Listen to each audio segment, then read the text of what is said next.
Hello and welcome to this edition of Sophie & Co. I'm Sophie Shevardnadze. Egypt is at the crossroads again, with thousands in the streets to protest the ousting of Mohamed Morsi, the president only elected a year ago. People are being killed, wounded, hundreds arrested as the Muslim Brotherhood announced they will fight to reinstate their deposed leader. What are the chances for Egypt to find its peace? Or does more blood need to spill for the sake of democracy?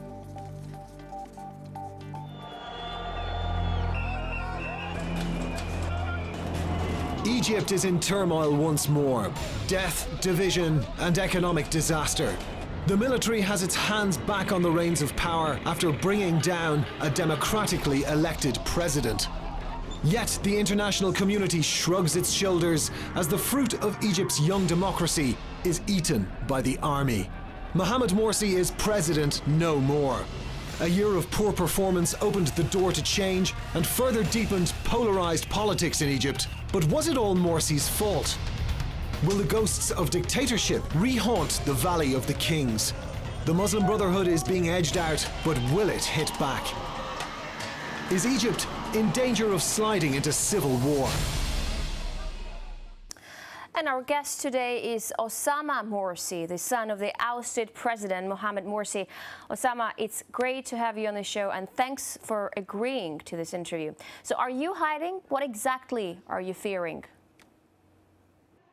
I'm not hiding. I've been among Egypt's young revolutionaries since the 25th of January 2011. Today, these young people came out to the country's squares to defend the democratic path of the revolution.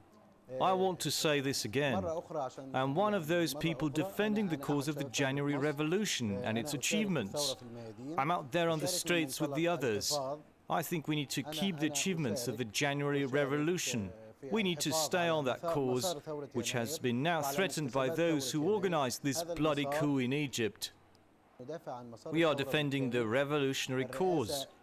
Presidency in Egypt is an institution that was established by the will of the people after the revolution. Today's situation is not just the president's problem. It is a violation of the people's will, the constitution that the people voted for, and it goes against the lawfully elected president. All these institutions have been annihilated because of the coup. This cannot be justified. The Egyptian people can't just be observers, and those who organized the coup shouldn't think it's over and they succeeded against the will of the people. This will never happen. After the 25th of January, the Egyptian people got what they had been fighting for. We as the people and the leaders cannot submit to this bloody regime. So you're saying you're not hiding, but it was so hard to arrange an interview with you. There was so much secrecy around it. What you're saying, so does it mean that you can be seen in the streets every day with your supporters? Yes, of course. I'm on Rabia al-Adawiya Square.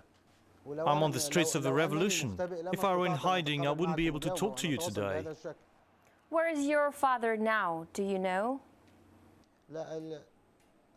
My father is at some unknown location now.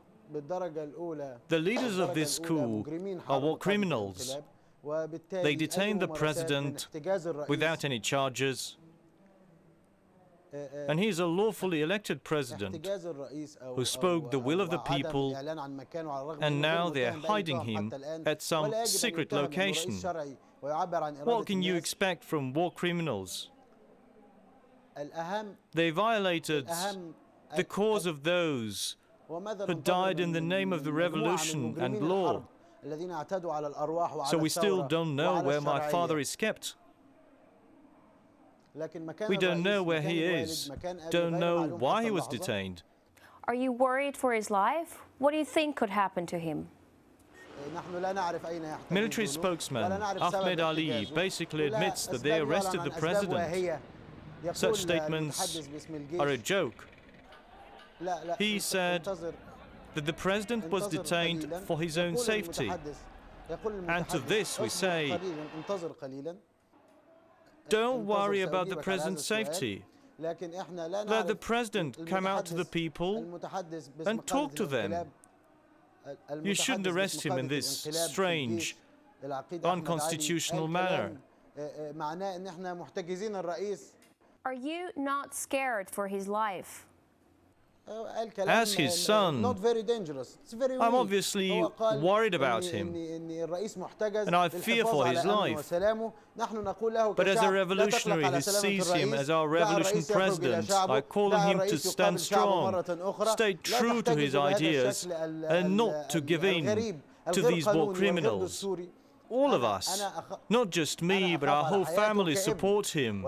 We call on him not to give up and stay faithful to the will of the people.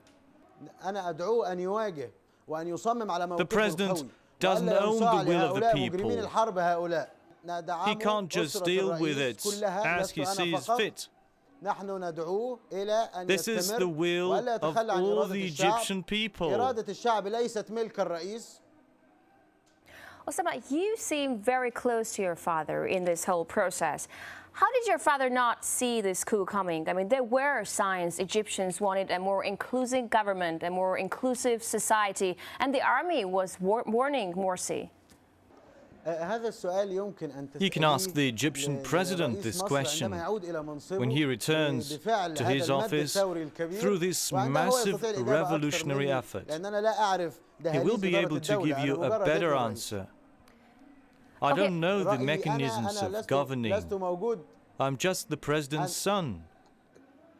But what's your take as his son and his ally on things? I'm not one of those people making key decisions. I don't know what they talked about at presidential meetings, even though I'm his son.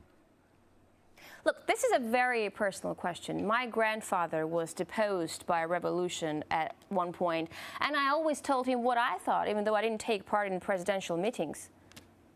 Sure, I will answer this question. President Morsi ignored this coup because he recognized perfectly well that justice and the will of the Egyptian people is stronger than any tanks, stronger than the military coup and the criminals who staged it. The legitimate president of Egypt repeatedly said that he believed in the common sense, the vision, the sagacity of the Egyptian people.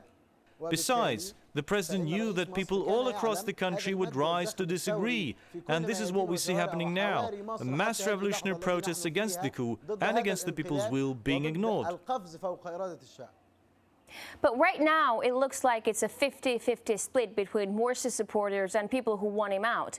According to the polls, 59% think the country would have been better off with the military in power. This is excellent proof that Mohamed Morsi's rule was democratic. In a democracy, you have both a ruling regime and an opposition.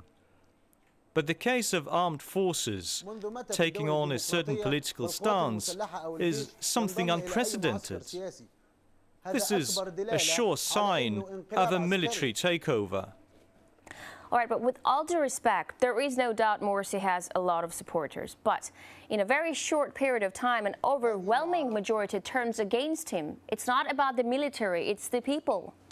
In a democracy, such political differences and confrontations are normally settled through elections rather than tanks. Is there any true democracy where an army commander discounts the will of the people and illegally deposes the president? The coup is actually a crime committed by the Egyptian military. All right, time for a short break now. Coming up next, just a Syria scenario possible in Egypt, or could there be a return of dictatorship to the land? Stay tuned.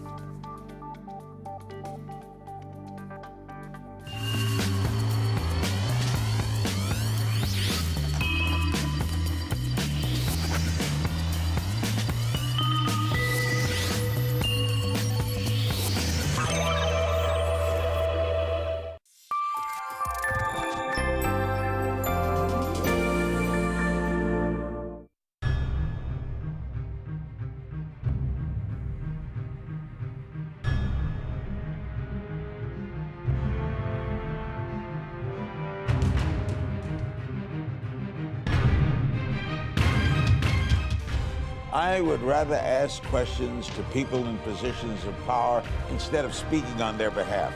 And that's why you can find my show, Larry King Now, right here on RT.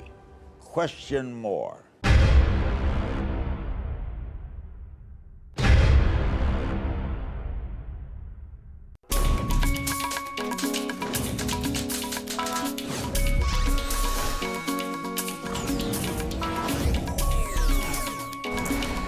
More news today. Violence has once again flared up. These are the images the world has been seeing from the streets of Canada. Giant corporations rule the day.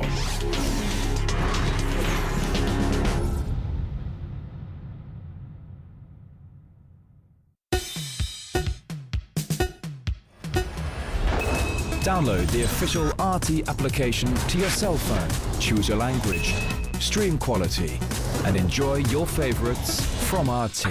If you're away from your television, well, it just doesn't matter. Now with your mobile device, you can watch RT anytime, anywhere.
Welcome back to the show. The Muslim Brotherhood supporters have flooded the streets of Cairo with demands to return their ousted leader, Mohamed Morsi, back to office.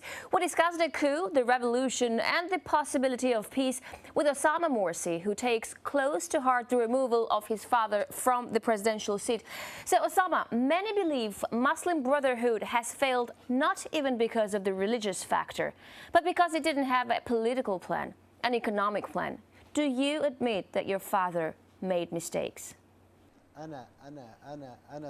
I believe the only way to settle political differences is via democratic general elections. Could a Russian or American or British defense minister overthrow a democratically elected government just because there's opposition groups protesting on the streets? It's impossible. Egypt's revolution has and it came to pass because it was the people's will. That will is still strong. We Egyptians made our choice. The people of Egypt elected their own government. But Osama, you have called your supporters to come out to the streets and fight, even if it leads to bloodshed. More people died in recent events than in the whole year under Morsi. This is entirely wrong. Entirely. We represent the Egyptian people, and we are defending our democratic choice and our votes. We are doing it through peaceful means only. I underline peaceful means only. We are not threatening anyone, and we don't tolerate threats. The criminals that staged this coup are responsible for all the blood spilled on the streets, for disrespecting the people's will and for persecuting those who are just trying to peacefully defend their votes. The Egyptian revolution has been peaceful since day one. No one is threatening anyone. However, the ones responsible for the bloodshed and violence are the supporters of the Mubarak regime, who used the difficult times Egypt has been going through to stage a counter-revolutionary coup and negate everything the revolution achieved. They destroyed our democracy. The Egyptian people know who opts for violence. The people see very clearly who supports democracy and who wants to rob them of it. Look, but as of now, Muslim Brotherhood is out of Egypt's new de facto government. Muslim Brotherhood refuses to cooperate. Is this non-cooperation stance a valid political strategy? The Muslim Brotherhood does not speak on behalf of all the Egyptian people. The whole world has to understand that the Egyptian people are out in the streets right now. The Muslim Brotherhood only represents a certain part of the population. The Muslim Brotherhood does not make decisions on behalf of the Egyptian people. They were not elected by the people, but President Morsi was. The will of the people is enshrined in the Constitution, a document which was drafted by the people, not by the Muslim Brotherhood. Not only the Brotherhood, but the entire Egypt believes that the coup shouldn't have happened in the first place, that a new government shouldn't have been imposed. To what end are you prepared to fight? The Egyptian people will not recognize the current government, nor the actions it took to ruin democracy. The Egyptian people will stand for its choice. I'm telling you, whatever it takes. But when it comes to the number of deaths, when will you say enough?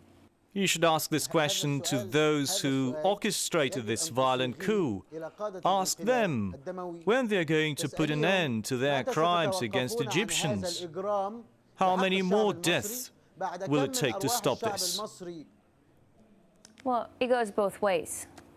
I'm telling you to ask this to Sisi and his group, those coopers. You must ask them, when will you stop killing Egyptian people?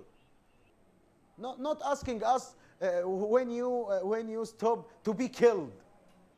We, all of us, the Egyptian people, we decided to rule ourselves by our will. In boxes, yes. Now Egypt's people asking, where is my vote? Where is democracy? So again, only the Egyptian people have the right to determine who is to rule their country, and it has to be determined via elections. It's only by casting their ballots that the Egyptian people decide who is to win or lose. The candidate that lost the election will never be elected in the future. The winner, however, might be elected for a second term. This is what we understand by democracy. In which country can the opposition come to power through protests instead of winning a general election? The Egyptian people stated loud and clear that democracy is the only way for them. The people obey only the governments they elected. They are not afraid of violence, murders or oppression that the rebels perpetrate. The Egyptian people are not afraid of the security forces. Was there a foreign factor in the coup? All I know is that it is an anti-democratic coup, which aims to lead Egypt away from the path of becoming a respected, democratic nation. When the Egyptian people staged a revolution in January of 2011, it was not a revolution of beggars, nor a revolution of the hungry. It was a revolution accomplished by people who are free. And those free people are now the ones who are now protesting in the streets against this unconstitutional, illegal and undemocratic coup. Besides, all Egyptians are protesting the anti-democratic coup, those brutal and violent policies, and a possible rollback to the practices once used by Mubarak and his secret police. Look, when one looks at the situation in Egypt from outside, the first thing people are discussing after the clashes is what role does the United States play? And it's very unclear. You may not know for sure, but what are your thoughts? The US policy has been serving only the American interests all the time. I don't really care about that. I don't care about the situation in America. I am not interested in the American situation. They protected a lot of military coups in the history in Venezuela and other states and in Egypt. The US supported military coups in Venezuela, in Egypt, and some other countries when it was beneficial to their country. It is a well-known fact. All right, but talking of the situation in which you find yourself, where your father is deposed, you don't know where he is, there are clashes in the streets, do you think your US citizenship is a hindrance or a help? Americans speak for democracy in the media, but in reality, they don't defend democratic principles. And it is very important for Egyptians not to import democracy from the US or some other country. On January the 25th, 2011, the Egyptian people were ruled to make independent decisions about the future of their country. Back then, the US administration did not have a clear position on this. I have to clarify here, the clashes are between repressive security forces and peaceful protesters. You can't use the term civil war in this situation. It is not a civil war between Egyptians. What I'm asking is your American citizenship helping you or damaging you right now? I'm an Egyptian citizen. I don't have US citizenship. One of my sisters is a US citizen. Proudly. Osama, how come Qatar has turned their back against you? They were your supporters. You can ask the leaders of Qatar this question. But you certainly have your opinion on that as well. I don't really understand Qatar's position. Will it help the junta? I don't really care. I only care about the will of the Egyptian people. That's the main thing. Do you think that the Syrian scenario may repeat in Egypt? Absolutely not. Egyptians understand what's going on. The Egyptian army is the army of all the people. Egyptians understand it. We are well respected. The Egyptian army is well respected too. It's an army with a great history. Our people understand the difference between the army and a few military commanders who organized the coup. Osama, thank you very much for taking the time to talk to us. This was Osama Morsi, the son of the ousted President Mohamed Morsi. You are with Sophie and Co. and me, Sophie Shevardnadze. Thanks for watching. I'll see you next time.